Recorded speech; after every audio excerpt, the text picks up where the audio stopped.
Okay, we're back. Interruptions. Always get interruptions.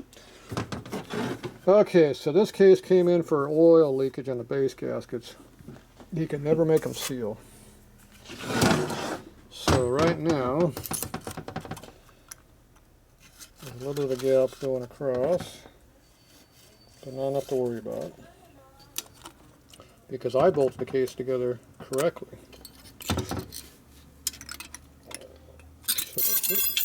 So, we didn't need that thing, did we? So right now, we have no problem with gasket leakage here. It's going to be nice and sealable. Not an issue. Now the next thing is, will the cylinder bolt on? There's a lip. So we have a little bit of a lip here. Front one's not too bad. The rear one's got a little bit of a lip to it. I feel like it's got a lip both ways. That means it's spread open a little bit. Okay, so now we got to see if we can put a cylinder on this thing. Now, do I have any cylinders laying around for this bike?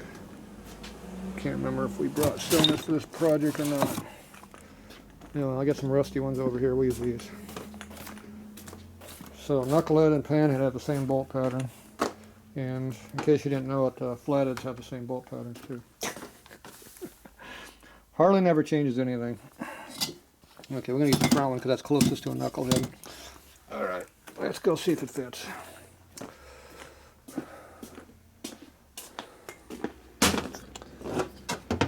Okay, so left side has the drain back hole, which is the big fat one. And, okay, looks to me like it bolts together. Okay, so looks like we're not going to have a problem with this.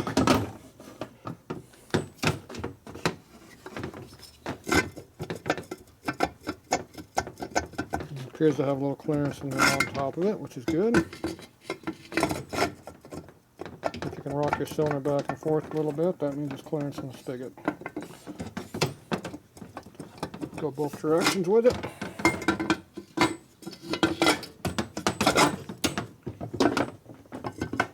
Yep, so we got clearance. So you go this way on this side and this way on that side. That means you got spigot clearance all the way around. Okay, so what this motor came in for was to fix the oil leak here. What the motor really is getting is a complete overhaul because it lost the crank, lost the rod bearings, but took out everything else. And then the distributor hole's off by 23 thou. Okay, so that's this problem over here. The breather hole's also, eaten up, so we're trying to get an oversized breather right now, but we'll see. They're back ordered again. Otherwise I'll have to sleeve it. I am going to have to sleeve this hole here. Okay, now the motor mounts appear to be halfway flat.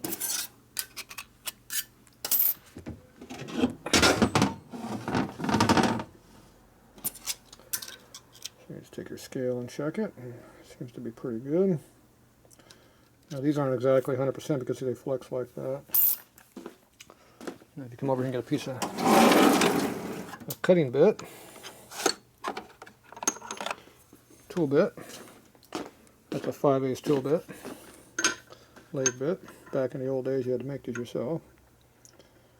And you lay them across the surface here and you get an idea of how far out it is.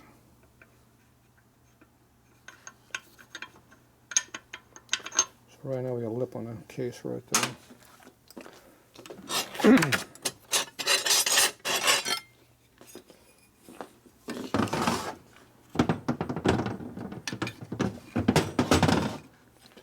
So these bolt holes are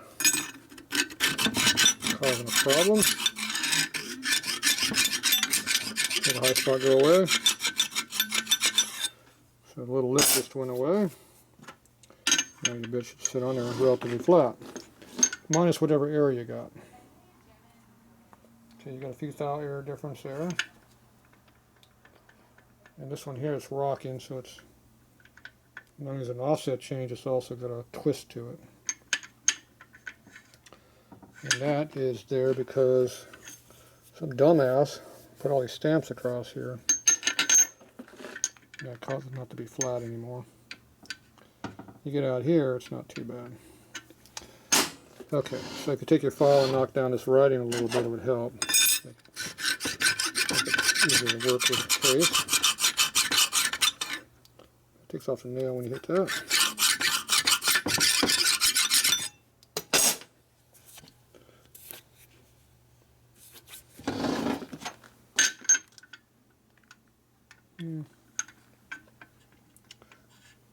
I know what's up with that.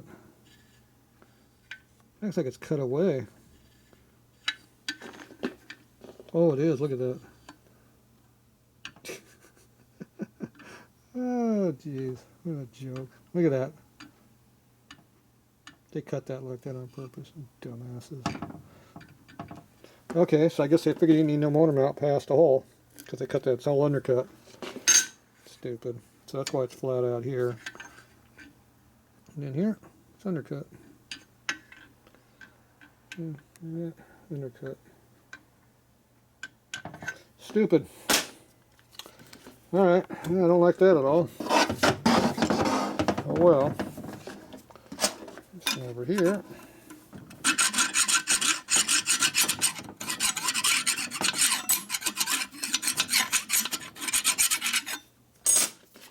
Off your burrs a little bit.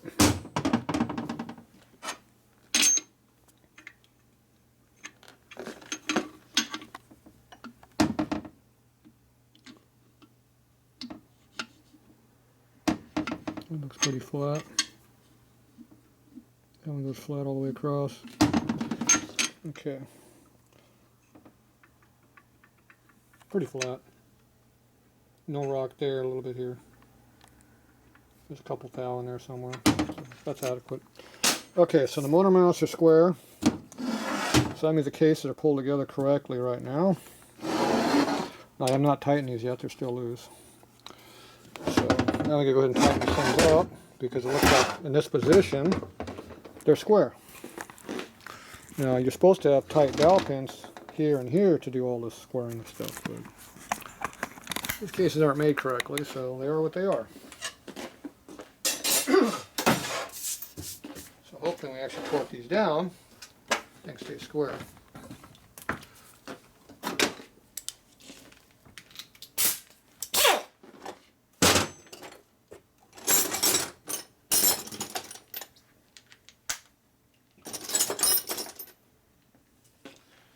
So I always like torquing the excuse me, the dowel pins first. So usually I torque the bottom ones because those are the ones you got to go to. But in this case, this is the only one that's tight. It's up here. So we're going to tighten it up there. Tighten that one down there. Tighten that one down there. And that's about all that really matters. So let's check our motor mounts because that's our best surface to check from. So we got a little bit of clearance on this side, just like we did before.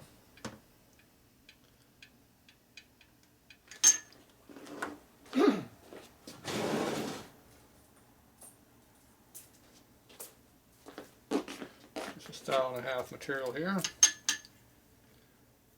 No problem. You doubled up, you got 3.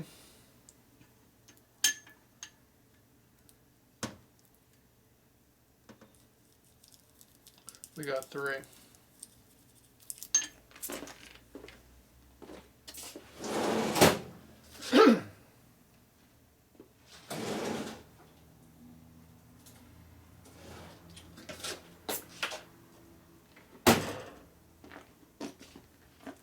Now this is because the case is cut wrong at the factory, not because they're out of whack, I don't think.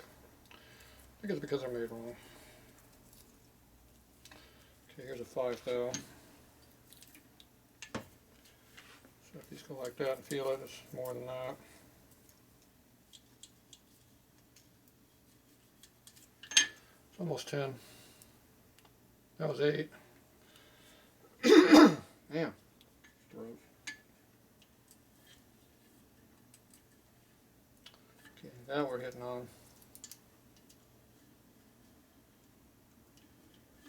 I think we're hitting on that one too. That's 7.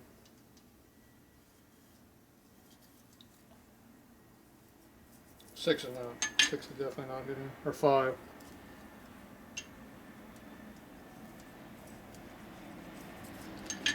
6 I think we have enough hit. We got clearance. And 7. Let's see. 7. One at a time. 7.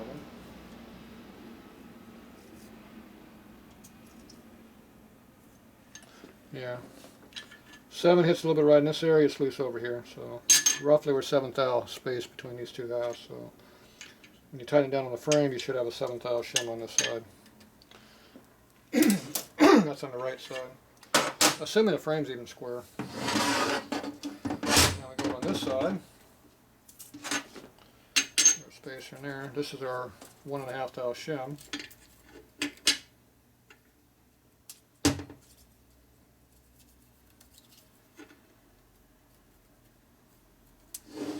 See how it gets tight going across there a little bit. But so we got 1.5 thou. Let's see here. Where's our thin ones at? 2, 3. We don't have a 2, we only got a 3. 3 is too much, so we get a couple thou. So the right side here is a couple thou more than the left side. And over on this side, the gap was on the left side.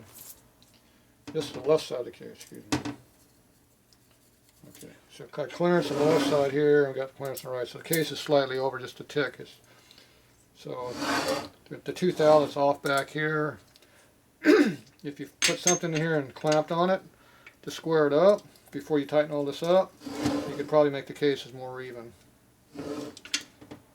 Because that's the amount of movement we're getting in the case right now.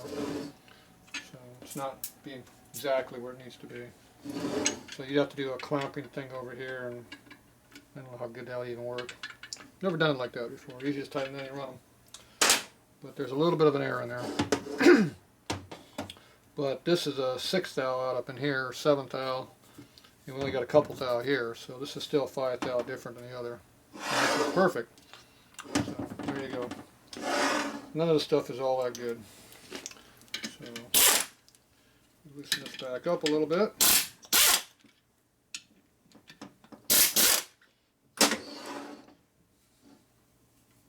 Try to even this up a little.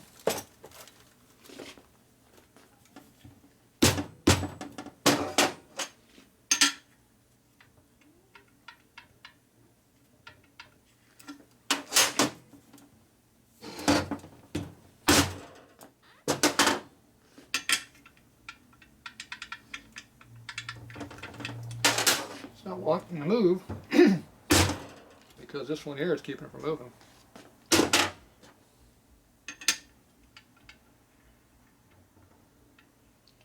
Pretty even now, though.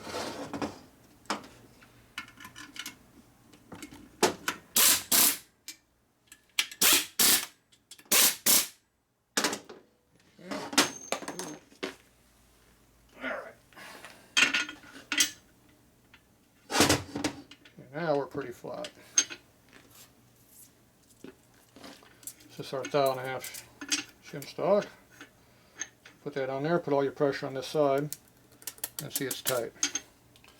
We'll do the same thing on this side. Put pressure on that, and see that one's tight too.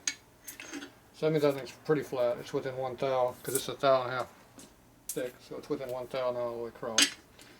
Okay, so that's that one. So we're using this as a scoring pad because the dowels don't work. But I bet you this bolt's pretty damn tight trying to go in there. So, but we were able to move it that 2 thou to make it square. But this one over here, we're still out quite a bit. So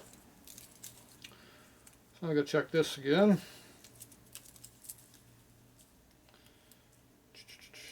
Let's see, here's our 7, 8, 9, and 6.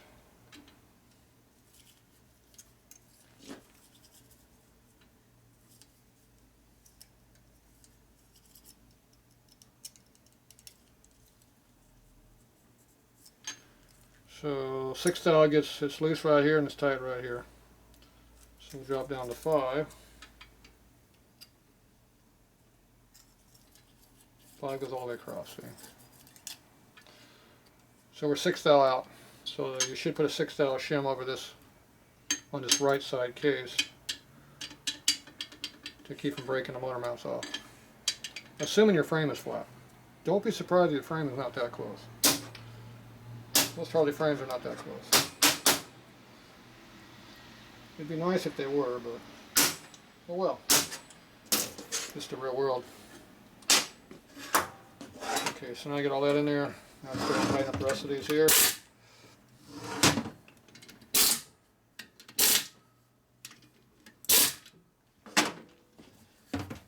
And the last one over here. Okay, everything's tight. So now I'm going to hone these bearings and see if they're in line with each other. Don't be surprised if they're like this or like this or like this. You know, who knows? So we're going to hone these and see what the hell they look like. Now these are already fitted for whatever bearings were in it, so these are not. These are already standard or oversized. So when I hone these, it's going to go up to a real big bearing real quick. But I want to see what it looks like. I'm going to give it a few swipes back and forth, and we'll see what this looks like. So that's all we can do is see what we got to work with. So we're going to do that tomorrow because it's late now, and I don't want to make a bunch of noise outside. Neighbors don't like when you make a lot of noise. There's a big burr right here for some reason. Right there trying to cut me. I've already been cut enough already. I don't need more cutting.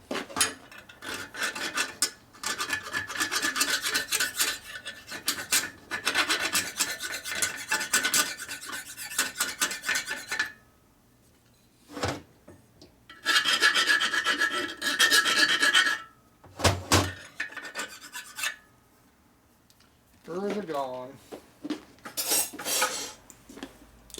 Little minor craft like that makes a big difference. So there's a big sharp edge right there. It's no longer there, and you can see the high spot on the bolt hole. They shoved it through real hard. So now this edge here is deburred right there a little bit. So I'll cut myself when I work on that hole.